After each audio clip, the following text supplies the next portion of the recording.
Hi, my name is John Akins, and I'm a current PhD student at the University of Texas at Arlington, presenting my research today entitled Differences in Hypercapnia-Induced Cerebral Vasodilation Between Young Black Men and Women.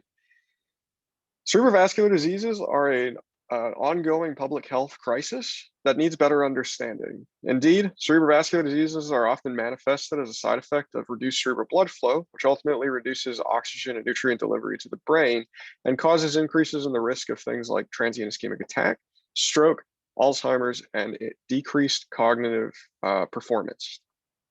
Further, when we start to look at epidemiological data, we see race and sex different patterns emerge such that the non-Hispanic Black population has an increased age-adjusted stroke mortality than any other racial or ethnic group.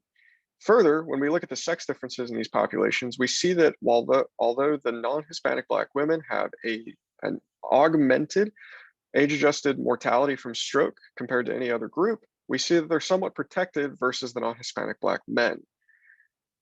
Previous research from our lab has looked at the cerebral vasodilatory responsiveness to hypercapnia in non-Hispanic Blacks versus non-Hispanic whites, but did not further investigate sex differences. Therefore, this study was designed to go ahead and determine if there were differences in the rebreathing-induced hypercapnic responses in non-Hispanic Black men and women. To test this purpose, we looked at 11 young healthy Black women, 15 young healthy Black men during a standard rebreathing protocol. During this protocol, we went ahead and imaged the middle cerebral artery blood velocity using transcranial Doppler ultrasound, while the participants breathed in and out of this 5-liter rubber rebreathing bag to progressively increase arterial carbon dioxide tension as surrogated by end-tidal carbon dioxide tension, which ultimately increases middle cerebral artery blood velocity in a pairwise fashion.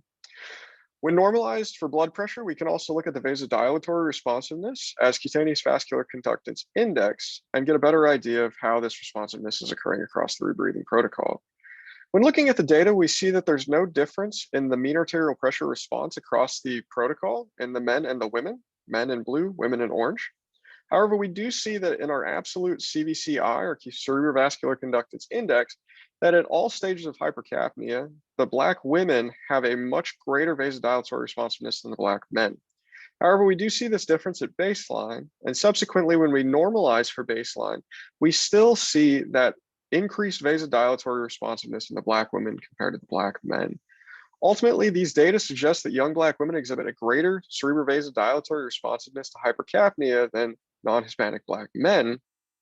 However, we don't know the exact mechanisms of this responsiveness, nor do we know how this plays into the age-adjusted mortality from stroke that we see in the epidemiological data.